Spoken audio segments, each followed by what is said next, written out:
வணக்கம். பரமேஷ் கிச்சனில் milk cake செய்ய பார்க்கலாம் வாங்க. பால் 1 லிட்டர் எடுத்துருக்குங்க. 1 லிட்டரில் 1/2 லிட்டர் இதற்கு தனியாக காய்ச்சிக்கணும். 1/2 லிட்டர் தனியாக காய்ச்சிக்கணும். இதில் வந்து எலுமிச்சை பழம் 1 எடுத்துருக்கானு. இது பால் காய்ஞ்சோடனே எலுமிச்சை பழம் புழிஞ்சினோம்னா திரியாக வருங்க. இது காய்ஞ்சிட்டோன்னு காமிக்கிறேன்.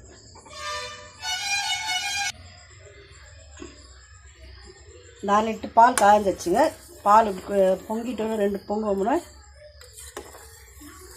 எலுமிச்சை பழம் ஒரு எலுமிச்சை பழம் புழிஞ்சு வச்சுருக்கேன்.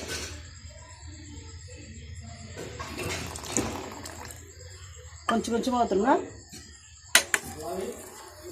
கொஞ்சம் திரியாக வருங்க, பன்னீர் மாதிரி.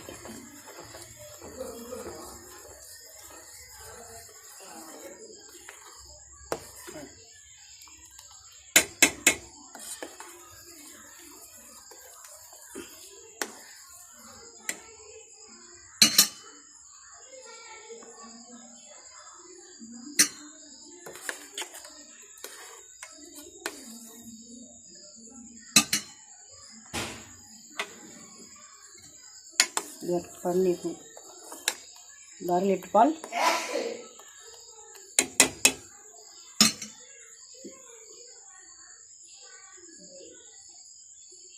இப்போ எலுமிச்சை பழம் ஊற்றலாம். அதெல்லாம் பன்னீர் மாதிரி திரியாக வரும்.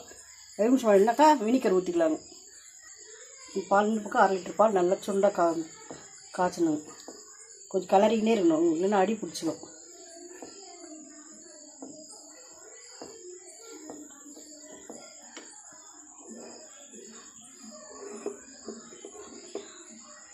இந்த எலுமிச்சை பழம் ஊற்றின பால் எடுத்து வடிகட்டிக்கலாங்க.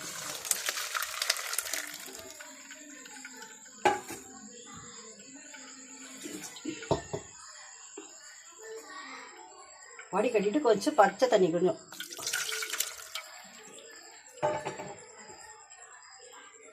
ஏன்னா அது எலுமிச்சை பழம் வதவி இருக்குங்களே புளிப்பு, அது போகிறதுக்கோசரம் நம்ம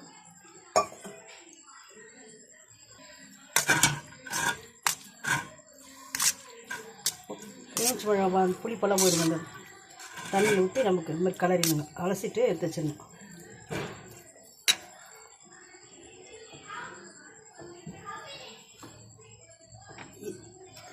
பன்னீர் இதில் தான் யூஸ் பண்ணுறது. இது நம்மளோட வெள்ளை துணியில் வடிகட்டிட்டு அந்த தண்ணியெல்லாம் புழிஞ்சிட்டு நல்லா கனமான எதனா ஒரு பாத்திரமோ எதனா கல்லில் மேலே எடுத்து வச்சோம்னா துணி மேலே அப்படியே ஃப்ளாட் ஆகிடுங்க. எடுத்து நம்ம ஃப்ரீசரில் வச்சினோம்னா இதான் பண்ணிடுங்க.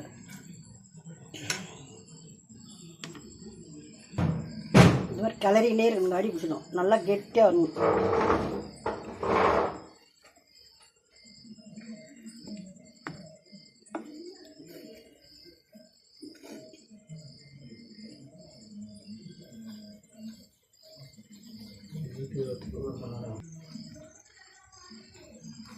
இந்த மாதிரி திக்காக வரணுங்க.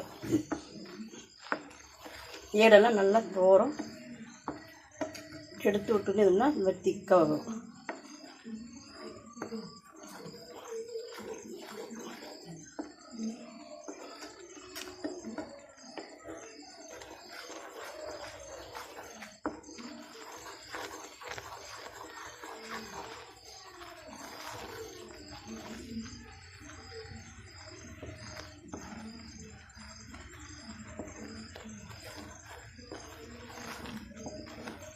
இந்த மாதிரி திக்காகணுன்னே இந்த பன்னீர் எலுமிச்சை பழம் பொடி இருக்குங்களா அதை போட்டுக்கணும்.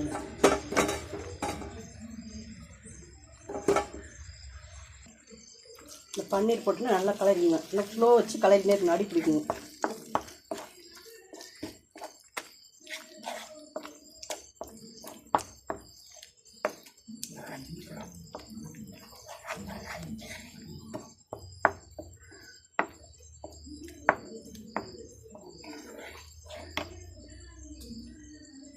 சர்க்கரை ஒரு 100 கேக்கு. இது மாதிரி பால் திக்காகணுன்னே இதில் அந்த பன்னீர் இருக்குன்னு அது போட்டுக்கணும்.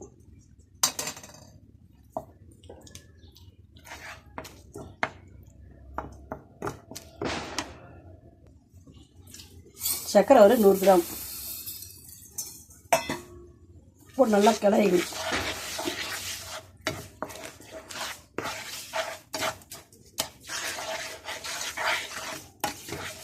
அடி பிடிக்காத கிளறினே இருக்கணும்.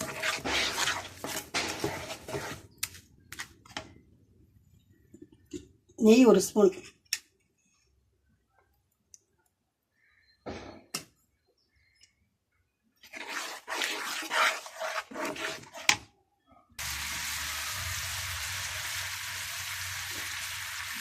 நெய் 1 ஸ்பூன், இன்னொரு ஸ்பூன் ஊற்றிங்க. 2 ஸ்பூன் நெய் வச்சு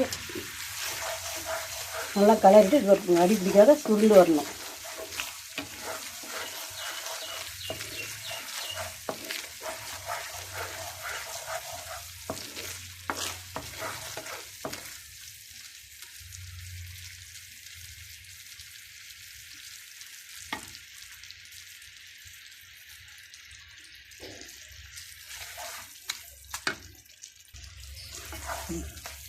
இது மாதிரி நல்லா நெய்யில் கொஞ்சம் ஊற்றோம்னா நல்லா டேஸ்ட்டாகவும் இருக்கும். இது மாதிரி அடி பிடிக்காத நல்லா சுருண்டு வரும். நம்ம என்ன கலருக்கு குங்குமப்பூ கூட யூஸ் பண்ணிக்கலாம். ஒரு 2 உப்பு போட்டு கொஞ்சம் தண்ணியில் காய்ச்சி ஊற்றினோம்னா கொஞ்சம் நல்லா இருக்கும் கலர். இதால் தான் இறக்கிடுங்க. தட்டில் நெய் தடவி வச்சுருக்கேன். இதை இந்த கேக் அதை எடுத்து ஊற்றி இது பாருங்க ரெடி ஆகிடுச்சு. நான் இந்த தட்டில் நெய் தடவி அப்படியே பிளாட்டோட கொஞ்சம் அழுத்தி விட்டுருந்தோம். ஒரு 1/4 மணி நேரம் இல்லைன்னா 1/2 மணி நேரம் விட்டால் தான் எடுக்க வரும். அம்மாட்டு 1/2 மணி நேரம் அப்படியே வச்சு கட் பண்ணிவிட்டு இது மாதிரி மில்க் கேக் ரெடிங்க.